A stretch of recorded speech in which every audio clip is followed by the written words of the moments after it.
안녕하세요. 오늘은 저희가 좀 특별한 자료를 가지고 왔습니다. 중년 러너 세 분의 훈련 일지인데요.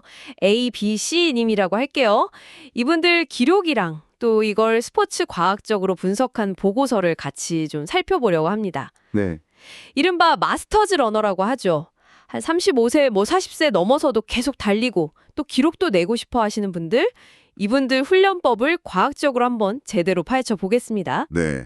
아주 흥미로운 자료들이에요. 이게 뭐 그냥 누가 해보니까 좋더라 이런 경험담이 아니고요. 네네. 실제 연구 결과나 운동 생리학적인 그런 원칙에 딱 맞춰서 각 훈련 방식이 뭐가 좋고 또 어떤 위험이 있는지 그런 걸 짚어보는 거죠. 오! 특히 그 중년 러너들이 많이 겪는다는 문제 있잖아요. 기록을 더 잘 내려면 훈련량을 늘려야 할 것 같은데 그렇죠. 막상 늘리면 부상 위험이 확 커지고 이걸 마스터즈 러너의 역설이라고 부르는데 이걸 어떻게 좀 현명하게 풀 수 있을까? 여기에 좀 집중해서 이야기 나눠보면 좋을 것 같습니다. 좋습니다. 오늘 저희 목표는 딱 그거네요. 이 자료들 보면서 여러분께서 어떻게 하면 더 건강하게 그리고 효과적으로 또 오랫동안 달리기를 즐기실 수 있을지 과학적인 힌트를 얻어가시는 거. 자, 그럼 바로 시작해볼까요? 네, 먼저 A 러너 이야기부터 해보죠. 이분은 월 250km, 와, 주 평균 한 60km 이상 뛰시는 건데 주로 기분 따라 10km 이상 뛰신다고 하네요. 근데 요즘 몸 여기저기가 좀 부담스럽다고 하세요. 네, A러너 같은 경우가 사실 주변에 꽤 있을 수 있어요. 많은 분들이 공감하실 텐데 월 250km면 사실 적은 양은 아니죠. 엄청나죠? 근데 이제 문제는 단순히 많이 뛰는 것 자체가 문제라기보다는 어떻게 뛰고 있느냐, 거기에 있을 가능성이 좀 커 보여요. 자료 분석을 보면요. 이분이 느끼는 이곳저곳 부담, 이게 그냥 피곤해서 그런 걸 수도 있지만 네. 어쩌면 그 이상일 수도 있다는 거죠. 뭐랄까 회복이 제대로 안 된 상태에서 계속 몸을 몰아붙여서 기능이 좀 떨어지는 상태, 혹은 그 오버트레이닝의 초기 신호일 수도 있다. 뭐 이런 분석이 있습니다. 기분 따라 10km 이상 뛴다는 게 구체적으로 뭐가 문제일 수 있는 건가요? 그냥 컨디션 좋을 때 좀 더 뛰는 거. 그게 왜요? 아, 그 기분 좋은 페이스라는 게 사실 함정일 수 있어요. 함정이요? 네. 많은 러너들이 자기도 모르게 적당히 힘든 강도로 자주 뛰는 경향이 있거든요. 전문가들은 이걸 회색지대, 영어로는 그레이 존이라고 부르는데 이게 훈련 강도 존 2에 해당해요. 존2요? 네. 근데 문제는 이 강도가 뚜렷한 생리적인 어떤 적응 효과, 그러니까 몸이 강해지는 효과는 생각보다 적은데 피로나 스트레스는 꽤 많이 쌓는다는 거예요. 아, 그러니까 아주 쉽게 뛰는 것도 아니고 그렇다고 아주 힘들게 뛰어서 얻는 그런 큰 효과가 있는 것도 아니고 좀 애매한 거죠. 그러니까 이도 저도 아닌 훈련이 될 수 있다. 힘든 훈련 효과는 별로 없는데 그렇다고 몸이 제대로 쉬는 것도 아니고 그런 거군요. 맞아요. 정확합니다.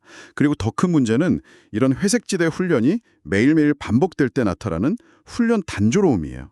영어로는 트레이닝 모노톤이라고 하는데요. 훈련 단조로움? 네. 쉬어야 하는 날에도 기분 괜찮은데 하면서 적당히 빠르게 뛰고 또 강하게 훈련해야 할 날에도 오늘은 좀 힘드네 하면서 그냥 적당히 힘들게 뛰고 이러면 매일 비슷한 수준의 스트레스를 몸에 계속 주는 거잖아요. 그렇죠. 매일 비슷하게. 네.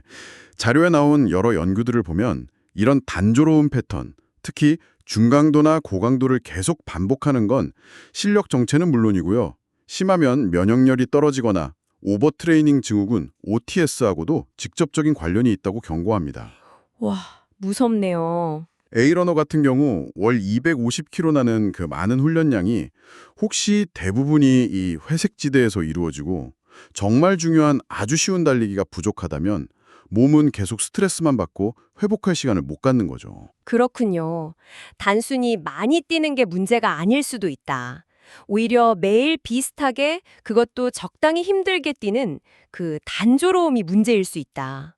와, 이거 되게 중요한 포인트 같은데요? 그럼 어떻게 뛰는 게 더 현명한 방법이라고 보시나요? 요즘 많은 연구 결과들이 지지하고 또 실제 엘리트 선수들도 많이 쓰는 효과적인 방법이 있어요. 바로 편광훈련 모델이라는 겁니다. 영어로는 폴라라이즈드 트레이닝, 줄여서 POL이라고 하는데요. 편광 훈련이요? 네, 쉽게 말하면 훈련 강도를 아예 양극단으로 확 나누는 거예요. 양극단으로요? 네, 전체 훈련 시간의 대부분, 한 75%에서 80% 정도는 아주 편안한 저강도, 그러니까 옆 사람이랑 대화가 가능한 속도 있죠. 그걸로 채우고요. 네. 나머지 한 15%에서 20% 정도는 숨이 턱까지 차오를 정도로 아주 힘든 고강도 훈련, 뭐 인터벌 같은 거요. 거기에 집중하는 거죠. 아, 그리고 아까 말한 그 회색지대, 존2 있죠? 템포런 같은 거.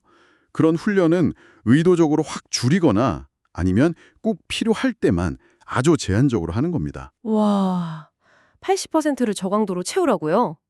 생각보다 훨씬 많은 시간을 천천히 뛰어야 하네요. 그렇죠. 이게 진짜 효과가 있어요? 뭔가 좀 더 힘들게 더 빨리 뛰어야 실력이 늘 것 같은데. 그게 바로 많은 분들이 가진 오해 중 하나죠. 아, 그런가요? 네.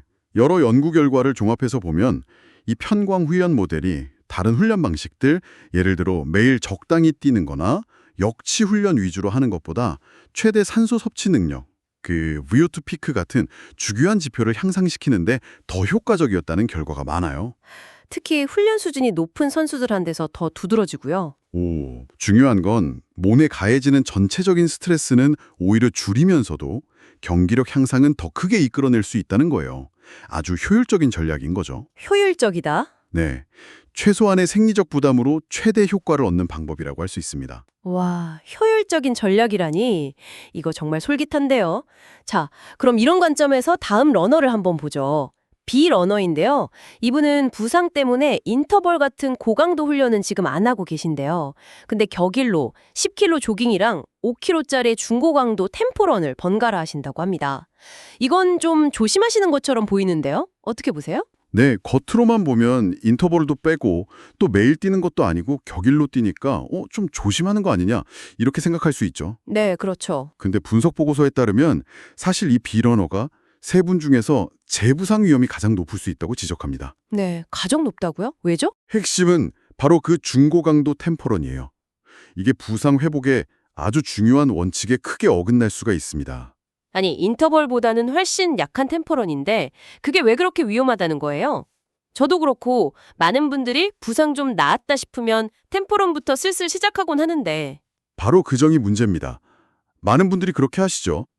근데 부상 후에 복귀할 때 가장 중요한 게 뭐냐면요. 통증이 사라진 상태, 즉 조직이 어느 정도 아문 상태와 다시 달리기에 그 충격을 견딜 수 있는 준비된 상태는 완전히 다르다는 걸 이해해야 해요. 아, 다르군요. 통증 없다고 다 나은 게 아니다? 그렇죠. 통증이 없다고 해서 바로 예전처럼 달릴 수 있는 게 절대 아니거든요. 자료를 보면 부상에서 복귀하는 러너 중에 상당수가 다시 다쳐요. 재부상률이 꽤 높은데 가장 큰 이유가 바로 이겁니다. 아직 몸이 준비가 안 됐는데 성급하게 강도를 올리는 거죠. 그럼 어떻게 해야 안전한 건가요? 그냥 계속 쉬어야 하나요? 아니요. 쉬는 것만이 능사는 아니고요. 스포츠 의학 전문가들이 거의 공통적으로 강조하는 원칙이 있어요. 뭐냐면 템포런이나 인터벌 같은 중고강도 훈련을 다시 시작하기 전에 반드시 이전 수준의 느린 주행 능력을 완전히 회복해야 한다는 겁니다. 느린 주행 능력이요? 네, 그때까지는 모든 달리기를 무조건 존 1, 아주 편안한 이지런으로만 해야 돼요. 그리고 통증 없이 한 20분 이상 편안하게 달릴 수 있게 되면 그때부터 아주 천천히 주당 총 거리를 10% 이내로만 늘려가야 합니다. 그것도 계속 저강도로요. 아, 근데 비러너는 이 중요한 단계를 그냥 건너뛰고 바로 존 2에 해당하는 템포런을 시작해버린 거예요. 이건 회복이 아니라 오히려 재부상을 부르는 행동일 수 있다는 거죠. 와, 비러너의 경우는 진짜 위험할 수도 있겠네요.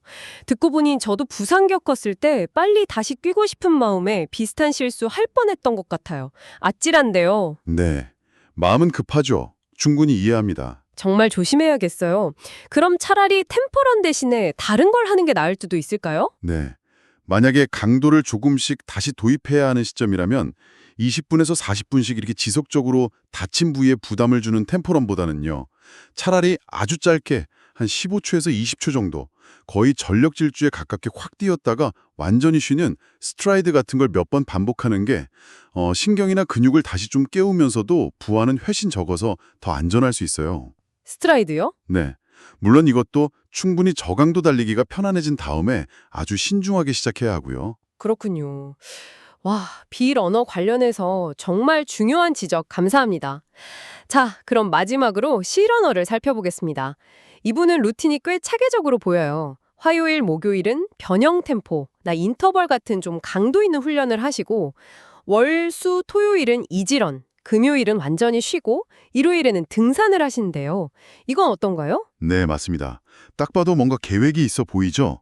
C러너의 루틴은 앞서 설명드린 여러 과학적인 원칙들에 상당히 잘 들어맞는 아주 좋은 예시라고 할 수 있습니다. 오, 네, 자료 분석에서도 가장 이상적인 마스터즈 러너 모델에 가깝다 이렇게 평가하고 있어요. 어떤 점에서 그렇게 볼 수 있는 건가요? 우선 일주일에 5번 달리시는데 그중 3번 월, 수, 토가 저강도, 2번 화, 목이 물론 비율로만 따지면 저강도가 60%, 고강도가 40% 정도니까 이상적인 80대 20 비율에는 조금 못 미치긴 하죠. 그렇네요.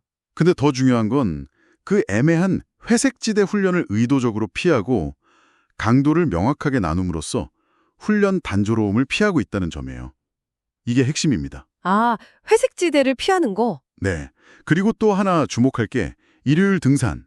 이게 바로 크로스 트레이닝, 다른 종목 운동 XT인데 이게 마스터즈 러너에게는 정말 현명한 선택이에요. 크로스 트레이닝이요? 달리기 선수가 등산이나 다른 운동을 하는 게 왜 좋은 거죠? 달리기 실력이 도움이 되나요? 그럼요. 달리기와 같은 그런 땅을 디딜 때의 충격 스트레스는 피하면서 심폐 능력은 유지하거나 향상시킬 수 있기 때문이에요. 아, 아까 마스터즈 러너의 역설 얘기했잖아요. 더 달리고는 싶은데 마일리지 늘리면 부상 위험 때문에 좀 망설여지고. 네, 그렇죠. 근데 사이클링이나 수영, 등산 아니면 헬스장에 있는 일립티컬 같은 이런 크로스 트레이닝은 그런 충격 부담 없이 전체적인 유산소 훈련 시간을 늘릴 수 있게 해줘요.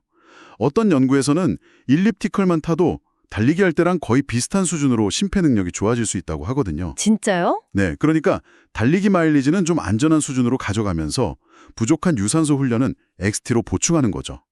이게 아주 스마트한 전략입니다. 게다가 고강도 훈련 다음날 가볍게 XT를 하면 회복에도 도움이 되고요. 오, 충격 부담 없이 유산소 능력을 키울 수 있다니.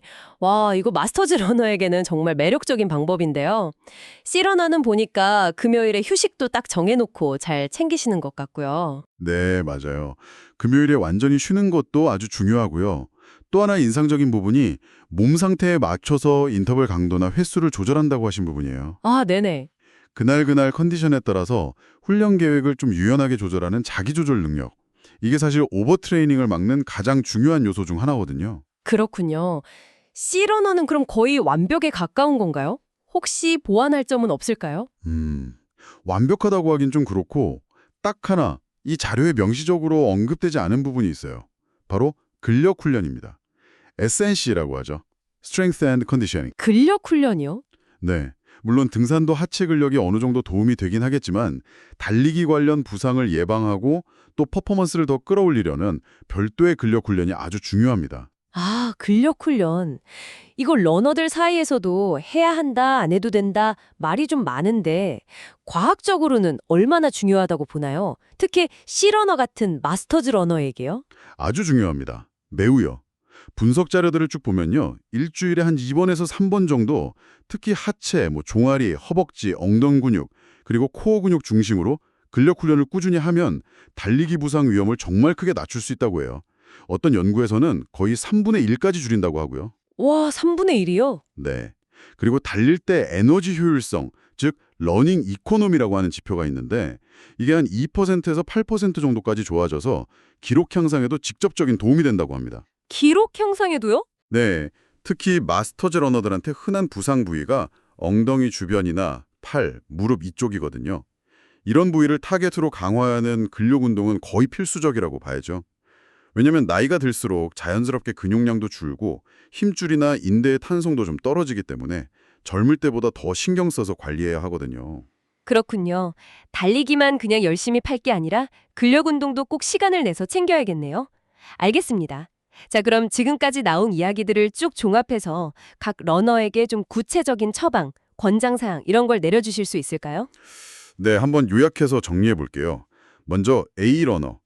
이분은 훈련 단조로움과 회색지대의 함정에 빠져 있을 가능성이 높아 보입니다. 그래서 만성적인 부상이나 오버트레이닝 위험이 좀 있어요. 네. 처방은 기분 따라 뛰는 게 아니라 구조화된 훈련으로 바꿔야 한다는 겁니다. 월 250km라는 그 훈련량을 아까 말씀드린 편광 훈련 원칙에 맞게 다시 짜야 해요. 예를 들면 전체의 80%, 그러니까 한 200km 정도는 정말 편안하게 옆 사람이랑 이야기하면서 뛸 수 있는 저강도로 채우고요. 200km를 저강도로? 네. 그리고 나머지 20%, 한 50km 정도는 확실하게 고강도 훈련, 뭐 인터벌이든 언덕 훈련이든 이런 걸로 딱 분리하는 거죠. 여기서 핵심은 쉬운 날은 정말 쉽게 뛰어야 한다는 겁니다. 이게 중요해요. 쉬운 날은 정말 쉽게. 알겠습니다. 다음 비러너는요? 비러너는 상황이 좀 심각해 보이죠. 부상복귀 원칙을 제대로 지키지 않아서 재부상 위험이 매우 높습니다. 네. 처방은 명확해요. 즉시 모든 중강도, 템포런 및 고강도 훈련을 중단해야 합니다. 그리고 오직 느린 주행 능력을 다시 만드는 데만 집중해야 해요. 중단하고 저강도만. 네.